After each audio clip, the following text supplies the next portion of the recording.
Retired ఉద్యోగులకు అందాల్సిన పదవీ విరమణ ప్రయోజనాలు చెల్లింపులు జరుగుతున్న జాప్యంపై తెలంగాణ హైకోర్టు రాష్ట్ర ప్రభుత్వంపై తీవ్ర ఆగ్రహం వ్యక్తం చేసింది.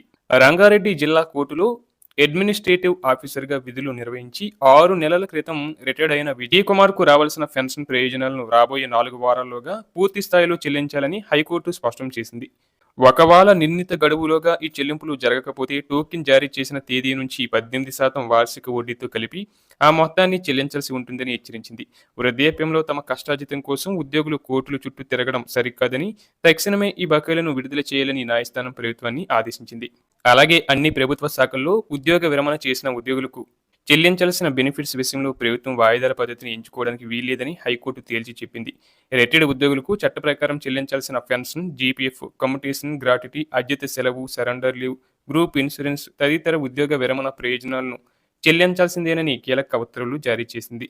రిటైర్డ్ ఉద్యోగులకు దక్కాల్సిన బెనిఫిట్స్ను ఈ నెల 9వ తేదీలోగా చెల్లించాలన్న గత ఆదేశాలను పూర్తి స్థాయిలో అమలు చేయకపోవడంపై ధర్మాసనం మండిపడింది. కోర్టు ఆదేశాలను ఆషామాషీగా తీసుకోవద్దని హెచ్చరించింది. రిటైర్డ్ ఉద్యోగులకు చట్ట ప్రకారం అన్ని బెనిఫిట్స్ చెల్లించాల్సిందేనని, ఈ విషయంలో పాక్షిక చెల్లింపులు చేస్తామంటే కుదరదని తేల్చి చెప్పింది. ఒక్క రిటైర్డ్ ఉద్యోగికి బకాయిలు చెల్లించని పరిస్థితిలో ఉన్న ఆర్థిక శాఖ ముఖ్య కార్యదర్శి స్వయంగా హైకోర్టు విచారణకు హాజరై వివరణ ఇవ్వాల్సి ఉంటుందని స్పష్టం చేసింది. ఇప్పటి వరకు 737 మంది రిటైర్డ్ ఉద్యోగులకు దక్కాల్సిన ప్రయోజనాలు కల్పించామని ప్రభుత్వం చెబుతున్న లెక్కలకు కోర్టులో దాఖలైన పిటిషన్లకు పొంతన కుదరడం లేదని ఆగ్రహం వ్యక్తం చేసింది. 737 మందికి చెల్లించామని ప్రభుత్వం చెబుతుంటే పరిష్కారమైన పిటిషన్లు 221 మాత్రమే ఉన్నాయని చెప్పింది. అధికారులు టోకెన్లు జారీ చేసినప్పటికీ పూర్తి స్థాయిలో చెల్లింపులు జరగలేదని మండిపడింది. మరోసారి చివరి అవకాశం ఇస్తున్నామని తెలిపింది. తదుపరి విచారణలోగా పూర్తి స్థాయిలో చెల్లించాల్సిందేనని నొక్కి చెప్పింది. గడువు ఇస్తున్నామని చెప్పి ప్రభుత్వం అలుసుగా తీసుకోరాదని హెచ్చరించింది. కోర్టులతో ఆటలాడొద్దని కూడా స్పష్టం చేసింది. రెగ్యులర్ ఉద్యోగులకు 1 నెల జీతం ఆగినా పట్టించుకోబోమని, కానీ పదవి విరమణ చేసిన వారికి వాళ్ళ కష్టార్జితం చెల్లించకపోతే ఉపేక్షించే ప్రసక్తే లేదని వార్నింగ్ ఇచ్చింది.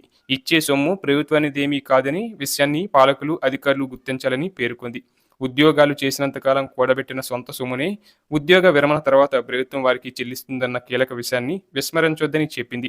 ఉద్యోగ విరమణ చేశాక పిల్లల చదువులు, పెళ్లిళ్లు, ఇల్లు కట్టుకోవడం వంటి ముఖ్యమైన జీవిత ప్రణాళికలను అమలు చేసేందుకు అది ఉద్యోగులు దాచుకున్న సొమ్మని వివరించింది. తదుపరి విచారణ జరిగే నాటికి ఒక్క రిటైర్డ్ ఉద్యోగికి కూడా ప్రభుత్వం నుంచి బకాయిలు పెండింగ్లో ఉండటానికి వీల్లేదని తేల్చి చెప్పింది.